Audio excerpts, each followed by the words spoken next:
John, take it away. Good afternoon, everyone. This is John McGaw and Bill Moist. We have some exciting news about RVs and RV parks today. First, I'd like to ask Bill. Bill, tell us what it takes to build one of these. Yeah, great question, John. You see those plans we got there? That's what we submitted to the city along with a book that was about this thick. That's all the technical detail they needed, both engineering and architecture. And the engineering gets engineering plans. The architecture department gets architecture plus engineering plans. And so what it takes to do that is what it takes to fly an airplane. So we used to have lots of airplanes in our business in the past. And so what it takes to fly, if you want to ask them, what does it take to fly an airplane? They'll say, well, the Bernoulli principle, which is lift. No, it takes money. Same thing, what does it take to do all these plans? It takes money. And in this case, we're designing something that's fairly new. Well, it is new. I haven't seen it used before. So we had lots of things to work out. But the good news is the plans have been submitted to the city for a review, and we're expecting to get our building permit back in a week or two. Now, here's a little story. We like to add this, and we'll tell you why we're adding it.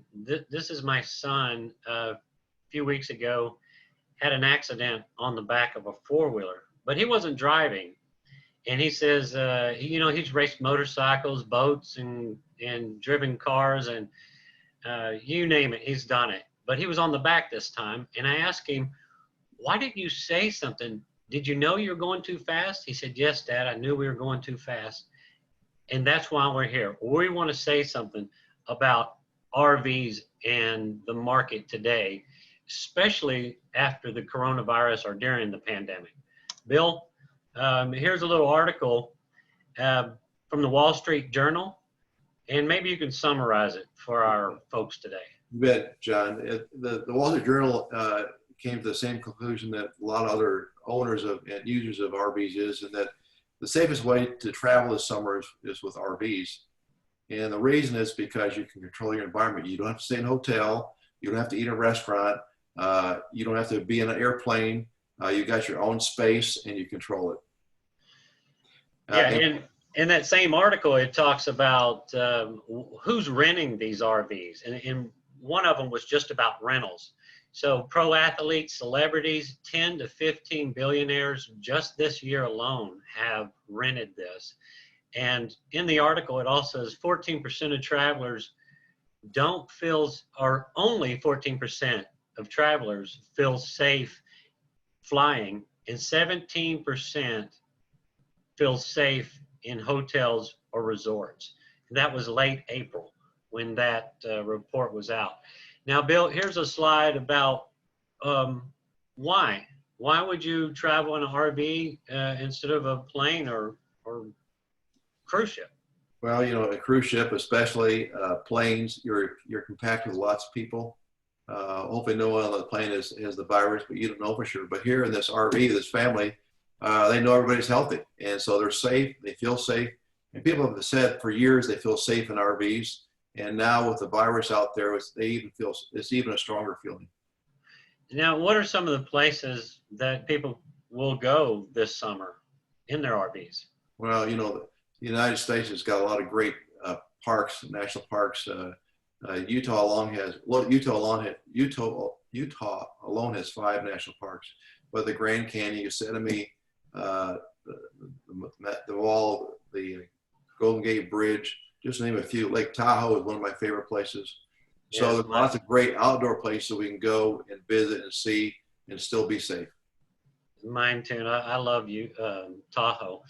Now here's a slide that I called the world's largest RV sales dealership the other day. Got on the phone with the receptionist and I said, I'd like to talk to the sales office. I'd like to talk to a salesman or something. And the phone rang and rang, and then it went back to the receptionist. And I said, hey, I never got a salesperson. She said, well, they're all busy. I said, well, then I just really have one question for you. How are sales? This was just 2 weeks ago. How are sales going? She says, we're at an all-time record high. We can't keep them on the lot, and our salesmen are busy all the time, and they're selling 20 RVs a day. And that's incredible, right? Maybe one or two, maybe five, but 20 now. And here's another article from Bigger Pockets about recession proofing your investments. Now, they go on to say what some of the best investments are going to be for the next 2 years, and that is storage, mobile home parks, and mobile home parks include the RV stuff. And Bill, maybe you can talk a little bit about Forbes. What are they saying about RVs today? Well, interesting enough that Forbes had an article around the same time as the other article we looked at from Wall Street Journal, but they're also saying that as travel restrictions are lifted, people are still feeling safer in their RVs when they travel. Yeah. And in that same article, people can choose, you know, how close or how far they have exposure to other people. So that's one of the benefits of RVing. And then, you know, everybody's working from home, right? So Bill, maybe you can say, where else can you work? Yeah, you know, that's a great question, because people have been working in their RVs really for many years. But in the last few years, with the technology that we now have, like this Zoom meeting, it's much it's much easier to work on the road, work from your RV. Since so much of the work we do is on the computer, it's really gaining popularity with lots of folks who just want to get out of the big house and live, buy an RV and travel and see the country and work on the road.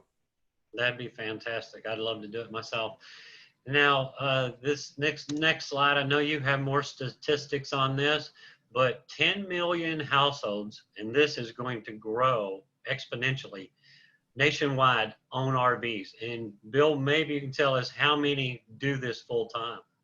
Well, you know, I'm sure that there's more than 10 million households now because of the boom in sales of RVs in the last few months. But we'll just go to the number 10 million.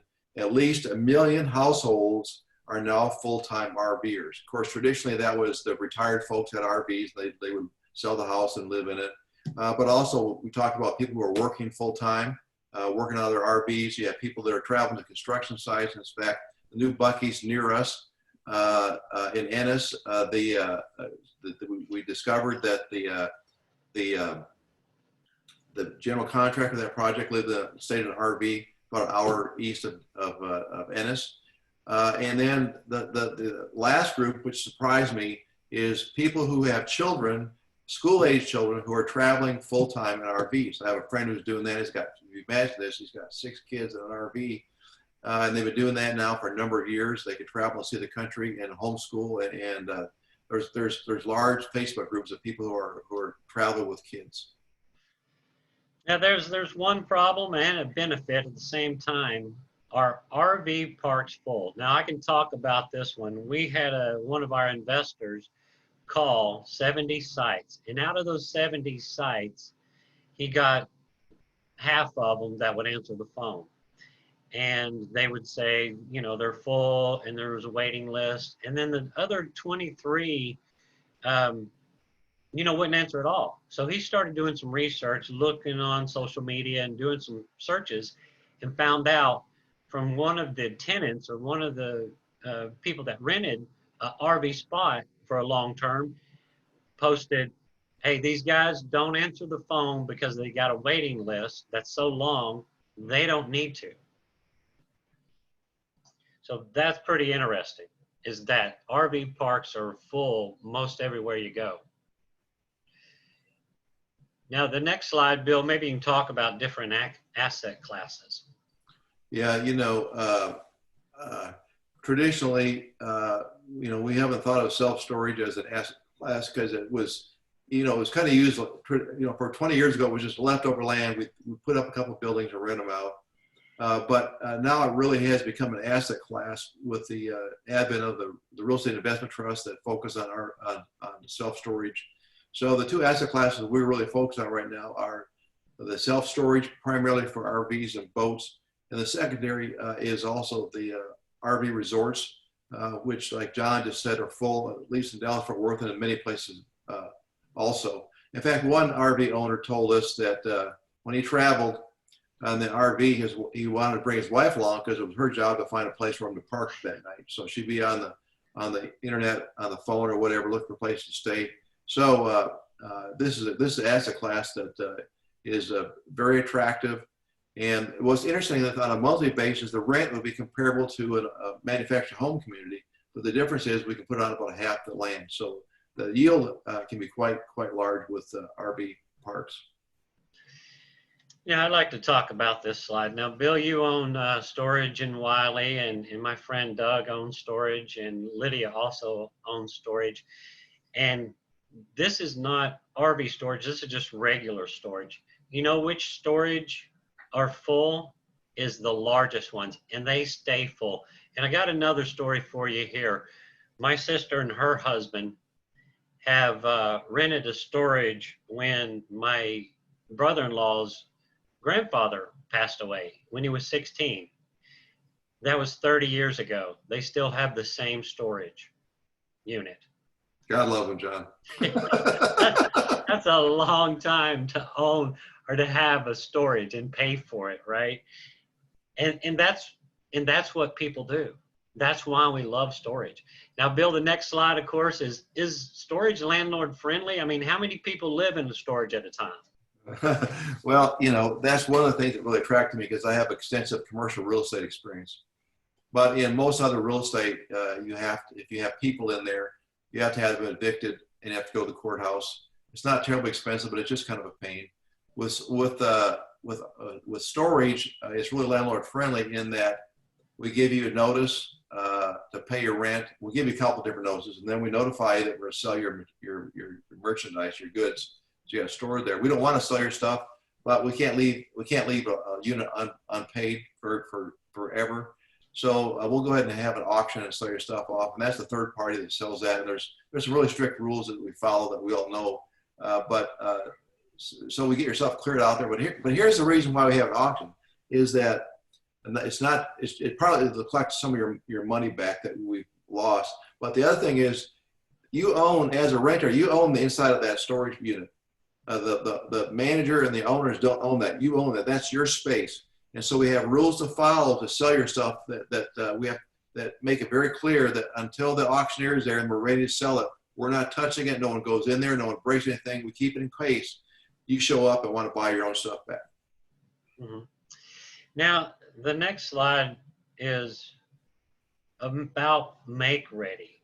Now, how much time does it take to get a storage or an RV park spot ready for the next tenant? Well, the self-storage and the RV parks are unique in that the make ready is almost non-existent. In our storage units, we basically sweep it out. And the reason that's so important in concerning generational updates, if you had a retail building, an office building, or even an apartment complex, every 5 to 7 years you have to go through a major makeover, or you get left out as a B or C class property.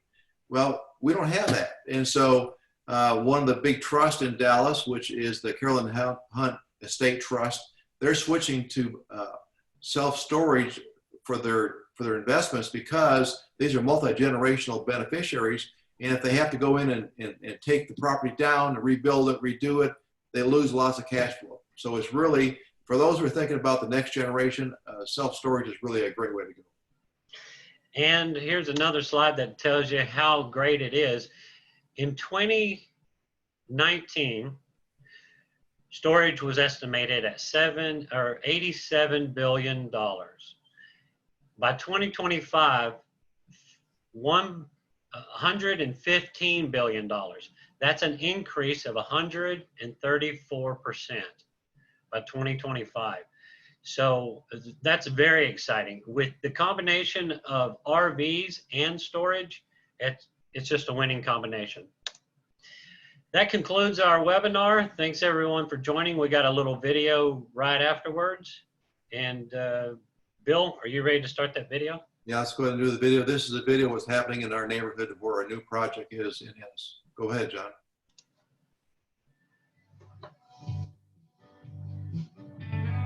Buc-ee's is a $30 million travel center, which includes a 52,000 square foot retail store. Its grand opening was held recently, April 6th of 2020. It is located on 80 acres at the southeast corner of Interstate Highway 45 and Creeksville Road in Ennis, Texas. The travel center will also include 120 fuel pumps on the property. The sales are projected to range from 20 to 25 million per year, and they currently employ 175 to 225 people. Our development, Dallas Luxury RV Resort Storage, is located just 1,250 feet north of Buc-ee's on the northbound or east side of I-45, just 30 minutes south of Dallas. The company expects to have 55,000 to 60,000 vehicles stop by each week. Roughly 27,500 to 30,000 of those vehicles leave if they drive past our development. Since RV resorts and storage benefit greatly by drive-by traffic, it is a tremendous benefit when an attraction like Buc-ee's actually stops the traffic for us. To stay current on this development project, please contact Bill Moist or John McGaugh. Bill, I really like that video. He did a great job. Thank you, John. I will talk to you all the next video. Okay, thanks everyone for joining.